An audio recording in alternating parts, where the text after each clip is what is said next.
What up, everybody?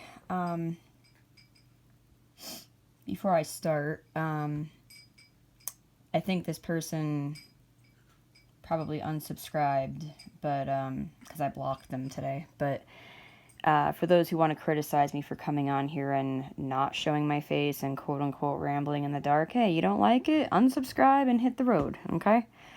My subscribers know that I was exposed to black mold and I'm detoxing and I'm cooped up in my room, and so I don't always look presentable, and so it's my prerogative if I don't want to show my face. Anyway, so I'm coming on here to share a little insight, some fascinating insight. So I know I've talked on this channel about the concept of a vanished twin, and just to refresh for any newcomers, a vanished twin, you can research it online, is when you're in the womb and you have a twin. Or I guess it could also apply to triplets and so on and so forth. But basically, you have a sibling, and that sibling, for whatever reason, disappears in the womb. It I'm not gonna well, I could try to put words to it, but I don't know. I haven't researched in depth on it or whatever. But for whatever reason, the other baby disappears. It vanishes. It gets absorbed. It dies. It miscarries. Maybe, I don't know, but whatever. It disappears, and it's known as a vanished twin. And on a subconscious level, the other baby or babies are aware of it, and so is the mother.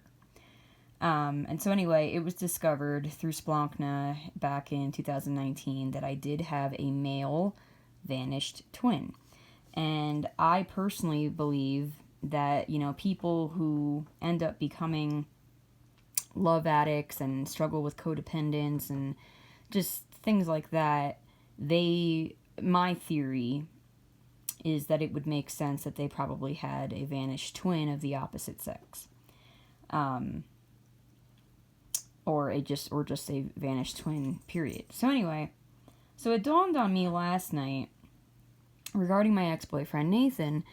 I was thinking about that song Rain and Fire and Rain and Fire, whatever, by James Taylor. It popped in my head and I was playing it on repeat all night, and it made me wonder about Nathan dying. And I don't think I've shared this on this channel yet, but I've been kind of, I don't know how to phrase this without it sounding bad, but I've had an awareness of the possibility of Nathan dying since the end of 2019, because I had cut him off and then I reopened communication, and he had told me that he took it upon himself to increase his life insurance amount, and I'm his beneficiary because he has no one else in his life to make his beneficiary. And I just found it quite strange. And, there's been a lot of prophecies about sudden deaths and whatever, and there have been people dropping like flies for various reasons. And so this song popped in my head out of nowhere, and so it made me wonder, okay, because how I comprehend that song by James Taylor is that it was inspired by a woman he loved dying. That's how I take it anyway. And so I began thinking about that, and I was just kind of contemplating, how do I love Nathan? I know I love him, but how do I love him? And I was thinking about that, and I was like, I'm not, in love with him. And this has been quite a journey that I've been on for several years now, and I've examined this and dissected this, but I was like, no, I'm not in love with him. I don't think I've ever been in love with Nathan. In terms of romantic being in love. There's lots of things about him that just drive me nuts and I can't stand, and he's not my ideal romantic partner. But I do have a very deep love for him. And so I was just contemplating this, and what kind of popped in my head last night as I was contemplating this was, I kind of love him like a brother. And I almost like, immediately I almost wanted to, like, dismiss that concept because, like, that sounds kind of sick, right? Like, someone you dated romantically, someone you've had sex with in the past, um, you know, like, and then even if I were to, like, tell, like, my future prospective spouse that, or whatever, you know, like, like, me personally, whenever I talk to people and they're like, oh, I love my ex like a sister or like a brother, like, I immediately scoff at that, you know. I'm like, yeah, okay, like, because I see that as an excuse to, like, just continue talking to the person. And you know, I know that this is a controversial topic, but I'm one of those people that, like, aside from, like, survival reasons or something like that, like, I believe that when you break up with someone, that's it. Like, that door should be closed, and whatever, right? And so, in terms of the dating that I used to do in the world, if I came across a guy and I was starting to, you know, take interest in him and vice versa, and he tells me that, oh, I'm still friends with my ex, I'm like, whoa, pump the brakes, red flag, you know, like, and so coming to this conclusion last night, I didn't really like this conclusion, but it just dawned on me now as I lay down. What if I made a vow to like make Nathan, or give Nathan the place, the label, the role of replacing my vanished twin? And I do believe, if I go back in my notes, I'm pretty sure at some point I had made a vow. It was brought up in when I was doing Splonkna on myself, that I would find a replacement for my vanished twin. And what's really interesting about Nathan is him and I are exactly 2 weeks apart. He was born exactly 2 weeks after me. Like, to the day. And so I just muscle tested, and I asked my own, like, database that, you know, like, did I vow to make Nathan the replacement for my vanished twin? And the answer was yes. And I was like, that makes so much sense now, you know. And, like, so I'm thinking about this concept of, like, loving him like a brother, and I'm thinking about it. Now, I have a brother. I have a half brother. Because my parents, like I said, you know, they divorced when I was 2. They both remarried, had kids, blah, blah, blah.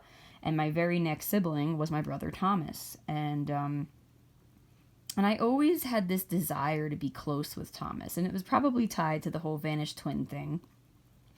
But my sister Amanda was born,